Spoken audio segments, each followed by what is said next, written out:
My name is Heather Grady. I'm a vice president at Rockefeller Philanthropy Advisors based here in the Bay Area.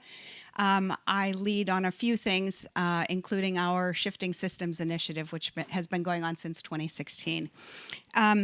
This workshop, and it's just phenomenal. It's great that you've all decided to come here with all your choices.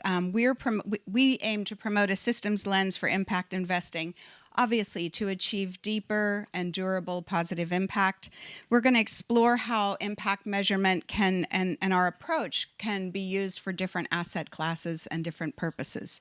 And we know we have a lot of people in the room who are experts, so this is a workshop because we're drawing on everyone, not just on the brilliant people who are sitting to my left. You've probably looked at bios, but I'll just say Dimple Sahni is Managing Director of Multi-Asset Impact Investing at Anthos Fund and Asset Management. She leads investment strategy across asset classes, serves on the Nathan Cummings Foundation's Investment Committee, and they are supporting 100% mission-aligned investing. She's worked for Goldman Sachs, a Meteor Network, and Unilever Corporate Ventures. She's based in Amsterdam, and I asked a colleague of mine about her who has met her many times, and he said she works across asset classes and across different sectors, and that's kind of unusual because a lot of people in her role don't. They're a single asset class. Dominic Hofstetter is the Executive Director of TransCap Initiative, a collaborative innovation space dedicated to building the field of systemic investing. He initiated and incubated TransCap when he was the Director of Capital and Investments at EIT Climate Kick, Europe's largest climate innovation platform. He's been an entrepreneur and private equity investor, worked at Hudson Clean Energy Partners and Credit Suisse. He lives outside of Zurich, I've just learned, so moved 4 hours away from the closest airport. Good for you. And if you've probably heard Dominic at this event already, but if you haven't, he's always provocative and kind of explodes our ideas of what's possible. And so I'm really pleased. Yes? Positive? That is, yeah. We need good explosions these days. Yes. We promised you that we'd address a key tension in impact investing, which is how to square the sort of typical transactional deal-by-deal focus versus investing in a portfolio that creates durable change at a systems level. And let me show a slide. Oops.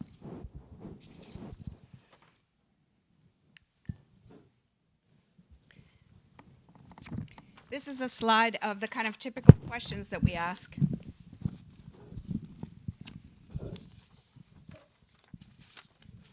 So growing interest in systems approaches, should we have an issue or a user focus? What are the best leverage points in a system?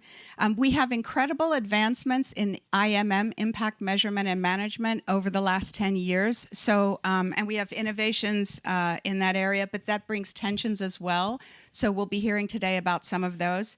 The question of, do we have standardized or customized approaches? Are we doing enough to change what we do in practice? Rhetoric versus walking the talk. This is a problem in philanthropy as well as impact investing. So much talk about systems change and not enough action. If changes occur at the systems level, how will we know? So I wanted to mention that this year in RPA, we've been working a lot with Karim Harji. Some of you might know him. He used to work with Evalsys. Well, he still does, but he's at University of Oxford really doing a deep dive into this. And we'll be releasing some additional publications in the coming year that Karim is working on for us. And that complements the work that Dominic and Dimple have been doing. So I just think there's a growing amount of great resources in this system. So Dimple, I'm going to start with you. Give us a definition. What is systems change according to you? Talk about first just something you've heard about this week at SOCAP and how you think it's an example of that. Okay, you're assuming I attended most of the sessions, which, let's be honest, a lot of us don't. No, so for us at Anthos, I should say Anthos is 100 years old. We're based in Europe, and it's a family office and an asset management firm. So the family I work for, they still have an operating business that's 200 years old. They have philanthropies, and they have their investment businesses. So for us, systems, we're a system in and of itself because the family has all these sister entities. So their true north is business as a force for good, and they use all these tentacles to try and make a difference. But on the investment side, on the impact investing side, for us, it's using all the quivers in your bow to affect change. For us, that means taking every asset class. So a lot of people think you can't have impact in public markets. We think you can. So we do public equities, public fixed income, real assets, private debt, and private equity. And so we think taking a total portfolio approach allows for you to engage with the biggest companies in the world, the tiniest companies in the world, and every instrument has a role to play in terms of impact diversification. So we take a top-down approach, macro approach through a lot of our public strategies, and a bottoms-up approach through some of our more private companies. So we think that's a great way to approach systems level change, and then we try and use our own system within the family to try and use the tools to do that. And at SOCAP, I was just saying one of the themes I'm super passionate about, because I do invest across all themes, is education. And in particular, I attended a couple of panels that looked at why education continues to be so underinvested when the outcomes of education can actually be foundational for everything else we do, because knowledge is power. And that's how you're going to close a lot of the information divide. And people have tried to do it through venture capital. I met a couple of people here who are going to be raising a venture debt fund for education technology. I'm part of a working group that looks at policy and research around education.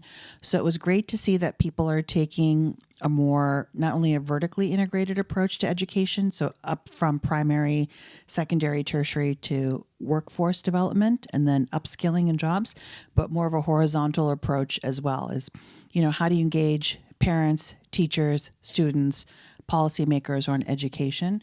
And I thought the education track had a lot of interesting nuggets there with that representation of different stakeholders. Thank you. Dominic, what about you? I wrote a Waymo to this conference this morning. Who's written the Waymo? Okay, it was my first time. First time's always special. Were you scared? A little bit. It was over more quickly than I thought. True. Also like the first time for many of us. Sorry, guys, it's the last panel. Let's go there. Let's do this. Last panel. Well, but my point is, so as a form of what kind of innovation is Waymo? Obviously, it's autonomous driving, so it's a step up from the way we've driven, used cars before. I'm excited about Waymo because it might, in fact, pave the way for mass adoption of electric mobility.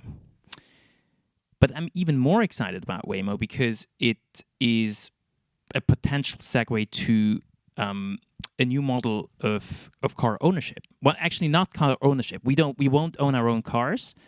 We will just hail a Waymo, right? And that could then enable a radical change in the way we design cities, right? Because we're dedicating so much space to car infrastructure, to roads, to gas stations, to charging stations, to parking lots. With autonomous driving, you could possibly induce a shift away from everybody owns their own car toward shared car ownership, and that liberates a lot of space within the city. And so going back to your question, that last vision of us radically rethinking how a city is designed, what space is dedicated to, that to me is an example of systems change. So that's transformative change. But simple technology substitution, going from internal combustion engines to electric motors, that in some ways, from an urban perspective, is incremental change. It's still the same kind of transportation system. We just run on a different fuel, right? So the question of, what is systems change? It's in our world, deep and structural change.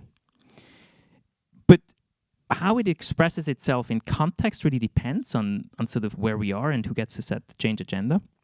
But it's important to delineate it from more incremental change. And in the space of climate, which is where most of my work has been in the past 15 years, there was a moment in 2016 when the IPCC issued the 1.5 degree special report, where they basically for the first time introduced this idea of systems transformation as a call to action, almost to recognize that the changes we need to see in society are actually much more structural, much deeper than what we had thought. We had sort of thought we could sort of engineer our way out of the crisis, but all of a sudden there was this recognition within the scientific community that we need a complete rewiring of how the economy works and how we run society. And so it's less important of how exactly technically we define systems change. It's more, what's more important is there's a recognition that it's not going to, incremental change is not going to cut it.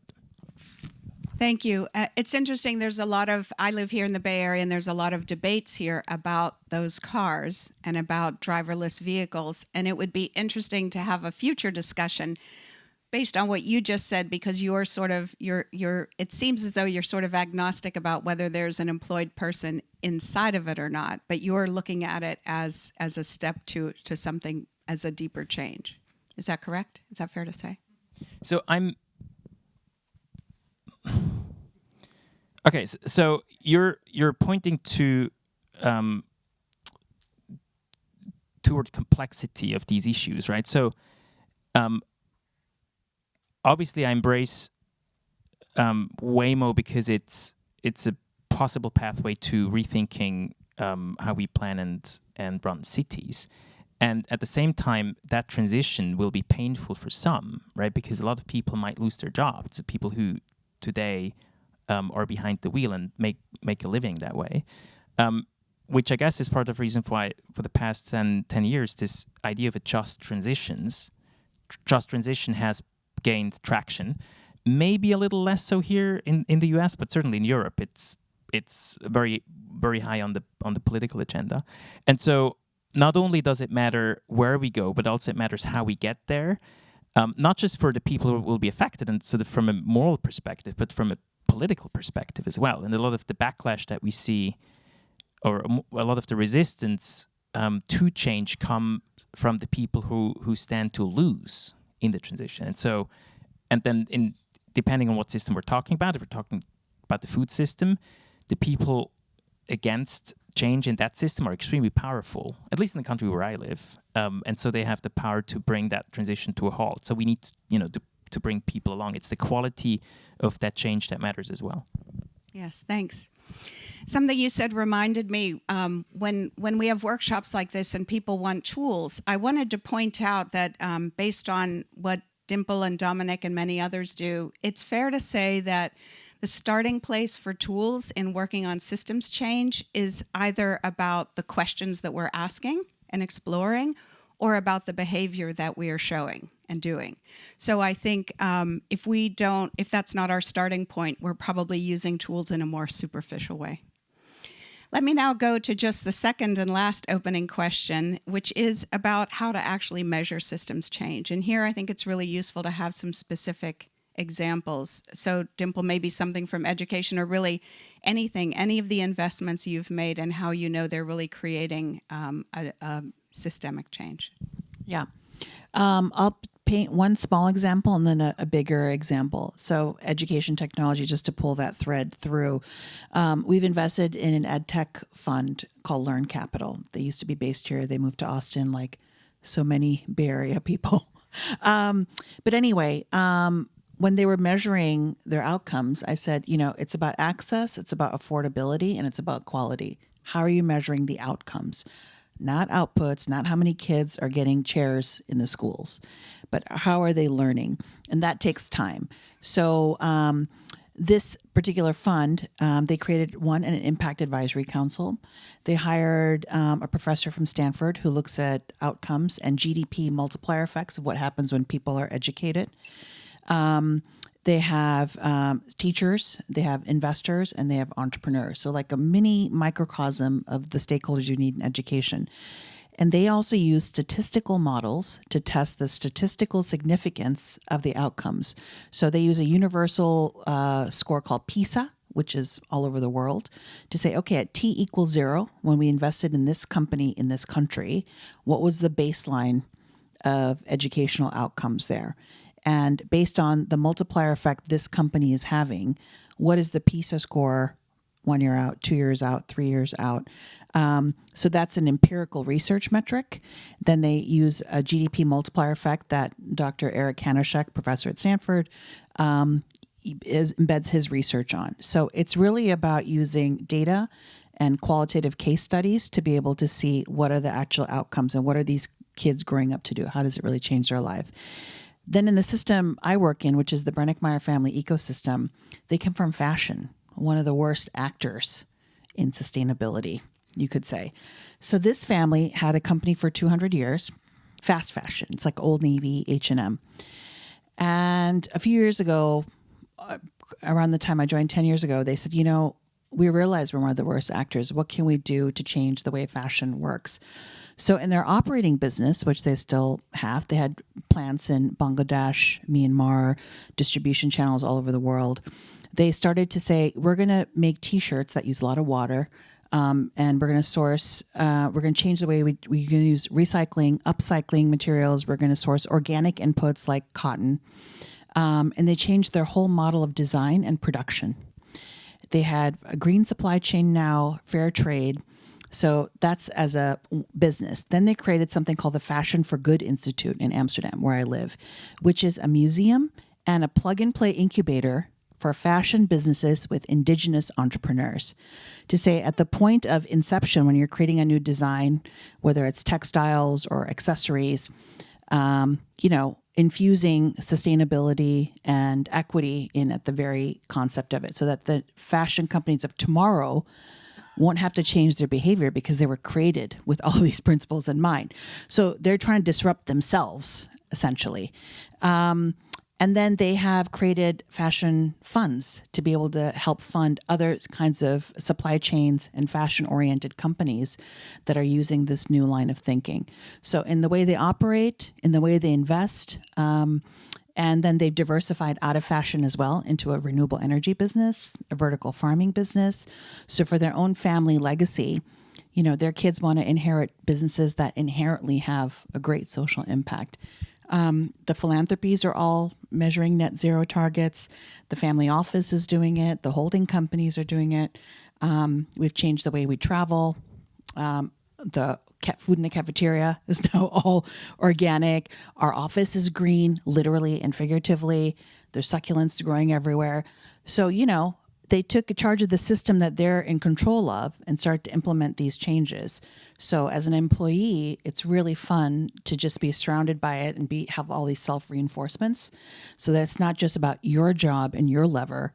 They're using every lever that's possible to them and having a demonstration effect so other people can say, it may disrupt your own company in the short term, but longer term, you're going to build a better business, which is more resilient and adapts. Thank you. That's great. Dominic. I first want to start by saying that sometimes we in this sort of systemic investing or systems change community use the language a little bit inaccurately. So when we say the goal is systems transformation, that's not actually true. The goal is to achieve different outcomes that these systems produce. It's just that we believe that the way there is a more transformative kind of change rather than a more incremental kind of change, right? So systems changes is a means to an end, but the ends remain the outcomes that we seek. My second part, I want to sort of introduce with a little thought experiment. Show of hands, who thinks natural gas is unsustainable as a fuel? You mean like it harms it harms the environment. Away from it because it Yes, harms the environment. We should try and move away from it. Show of hands. Commit. Okay. or not. Now, if you're in impact investing climate and you look at an investment proposal in natural gas fired power plant, you may deem it unsustainable because it burns fossil fuels, releases CO2. CO2 drives climate change.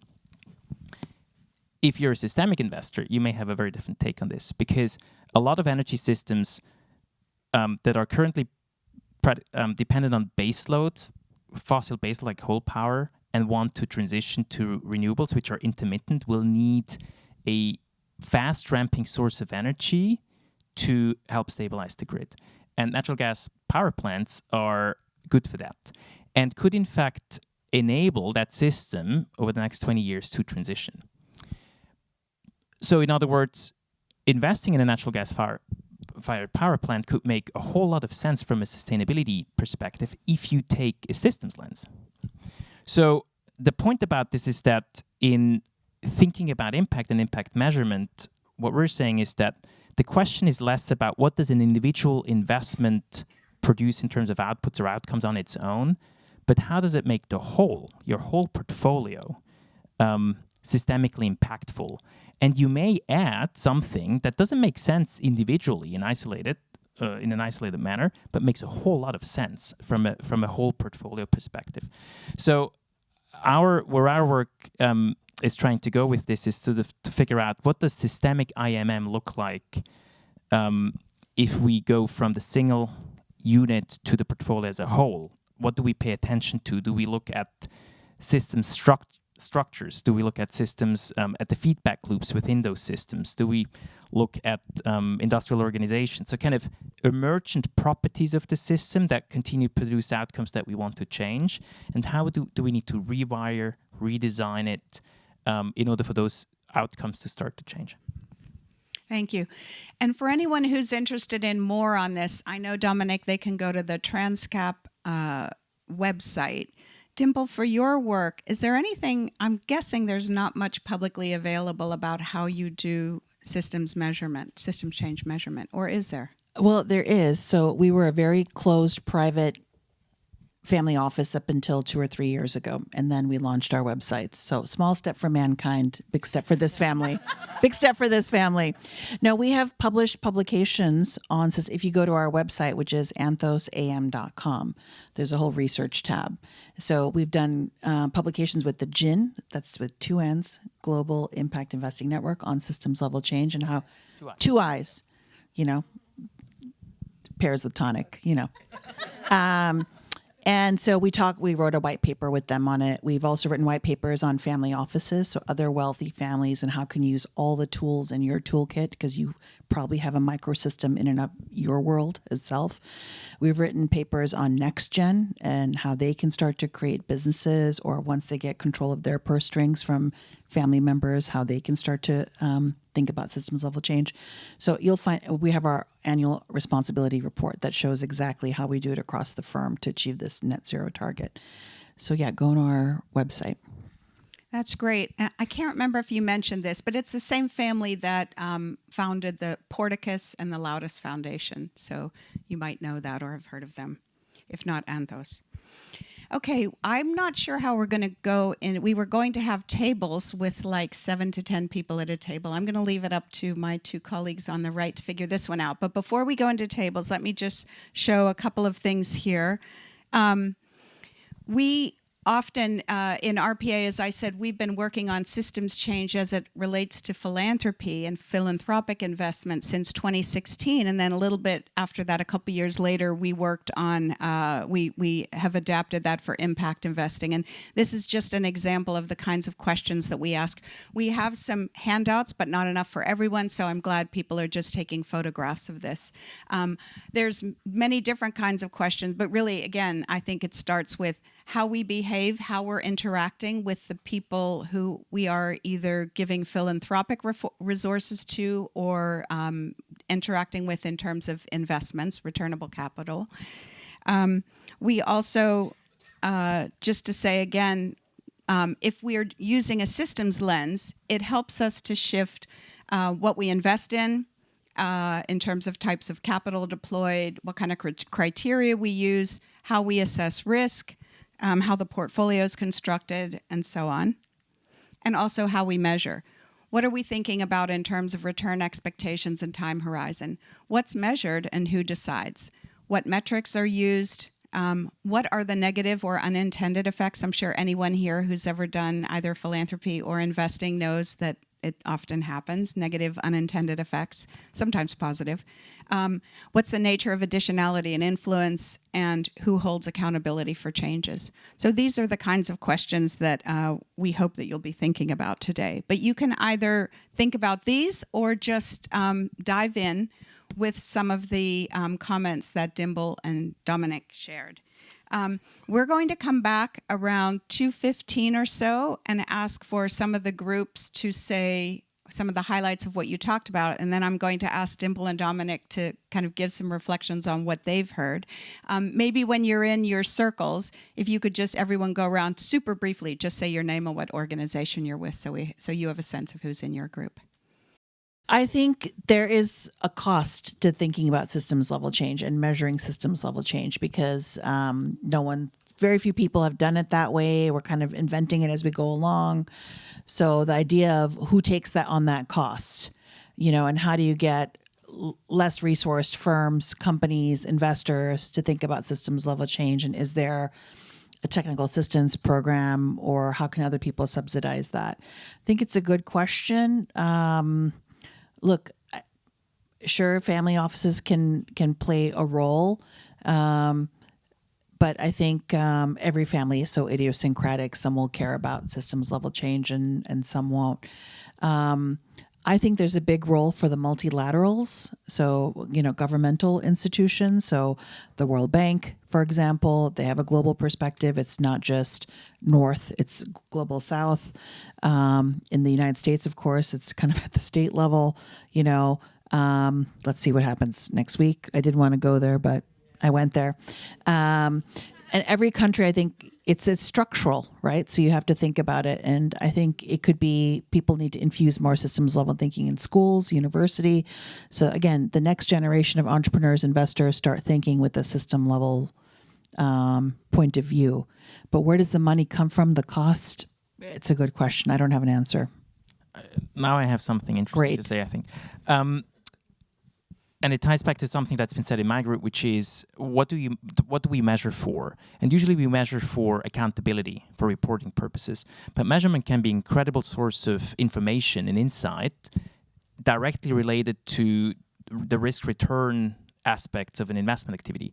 So we just published a case study on Builder's Vision that shed some lights on this, because Builder's Vision, they see a lot of one of the systems they're interested, which it's the ocean systems. They've probably invested in every startup in that space or every fund that's come out in that space, and they see it all, and they have an incredible wealth of information that they can now mine to understand what's working, what's not working, where are the gaps, to incubate new innovation, to build a pipeline.